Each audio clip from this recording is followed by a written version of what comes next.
দুদিন আগে আমাদের আপনারা জানেন যে ঘটনাটি ছিল, এখানে রাষ্ট্রদ্রোহী মামলার একজন 1 নম্বর আসামি, এজাহার নামে 1 নম্বর আসামি চিন্ময় কৃষ্ণ দাস ব্রহ্মচারীকে গ্রেপ্তার সংক্রান্তে যে উদ্ভূত পরিস্থিতি হয়েছিল, সেখানে আমাদের পুলিশ সহ অন্যান্য আইনশৃঙ্খলা বাহিনীর উপরে হামলা এবং একজন অ্যাডভোকেট নিহতের ঘটনায় এখন পর্যন্ত পুলিশের পক্ষ থেকে 3টি মামলা রুজু হয়েছে এবং নিহত অ্যাডভোকেট সাইফুল ইসলাম আলী এর পরিবারের পক্ষ থেকে এখন 2টি মামলা রুজু হয়েছে। একটি হত্যা মামলা এবং অন্যটি এখানে আদালতে বিচারকদের গাড়ি ভাঙচুর, অ্যাডভোকেটদের উপর মারধর সহ বিভিন্ন ইস্যুতে এখানে আরেকটি মামলা রুজু হয়েছে।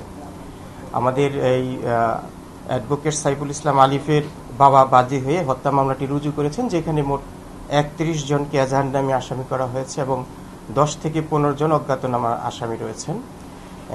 এছাড়া আমাদের এই নিহত অ্যাডভোকেট সাইফুল ইসলাম আলিফের ভাই বাদী হয়ে আরেকটি মামলা করেছেন, যেখানে 116 জনকে এজাহার নামে আসামি করা হয়েছে।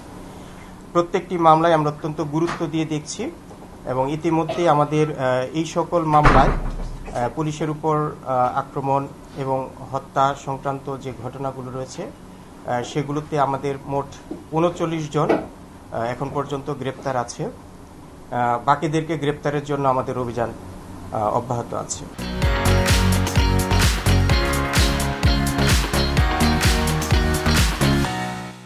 এখানে একটা সবচেয়ে বড় ঘটনা ছিল, আমাদের অ্যাডভোকেট সাইফুল ইসলাম আলিফকে যারা নির্মমভাবে হত্যা করেছে, সেখানে আমাদের একটি ভিডিও ফুটেজ হাতে এসেছে। আমরা সেখানে দেখেছি 20 থেকে 22 জন এখানে সরাসরি অংশ নিয়েছে। ইতিমধ্যেই আমাদের তাদেরকে চিহ্নিত করার কাজ শুরু হয়েছে এবং এই ভিডিও ফুটেজ দেখে এই হত্যায় সরাসরি জড়িত 3 জনকে আমরা শনাক্ত এবং গ্রেপ্তার করেছি।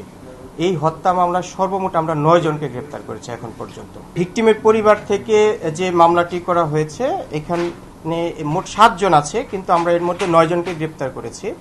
এই 7 জন এই ভিকটিমের পরিবার যে মামলা করেছে সেখানে এজাহার নামে 7 জন আছে, কিন্তু এর বাইরে আমরা আরো 2 জনকে শনাক্ত করেছি এবং তাদেরকে আমরা গ্রেপ্তার করেছি। আমরা মনে করি যে পুলিশের তদন্ত কাজ অত্যন্ত পেশাদারিত্বের সাথে চলছে। এজাহারের বাইরেও যদি কেউ জড়িত থাকে এই ঘটনার সাথে, তাদেরকে আমরা শনাক্ত এবং আইনের আওতায় নিয়ে আসবো।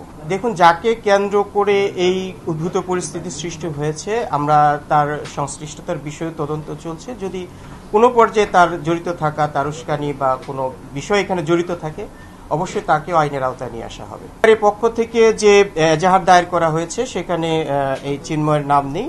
তারপর আমরা বিষয়টা তদন্ত করে দেখছি, যদি এখানে তার কোনো সংশ্লিষ্টতা থাকে সেটা অবশ্যই আইনগত যে ব্যবস্থা সেটা নেওয়া হবে। দেখুন, এখানে পুলিশের পক্ষ থেকে এই মামলা সংক্রান্তে যত ধরনের প্রক্রিয়া রয়েছে সবগুলি অত্যন্ত পেশাদারিত্বের সাথে পরিচালনা করা হচ্ছে এবং সরাসরি সিনিয়র অফিসারদের সরাসরি তত্ত্বাবধানে এটা মনিটর করা হচ্ছে এবং এখানে যারা এই ধরনের ঘটনার সাথে জড়িত তারা যাতে প্রকৃতভাবে চিহ্নিত হয়, তাদের সংশ্লিষ্টতা যতটুকু সেটা সন্নিবেশিত হয়।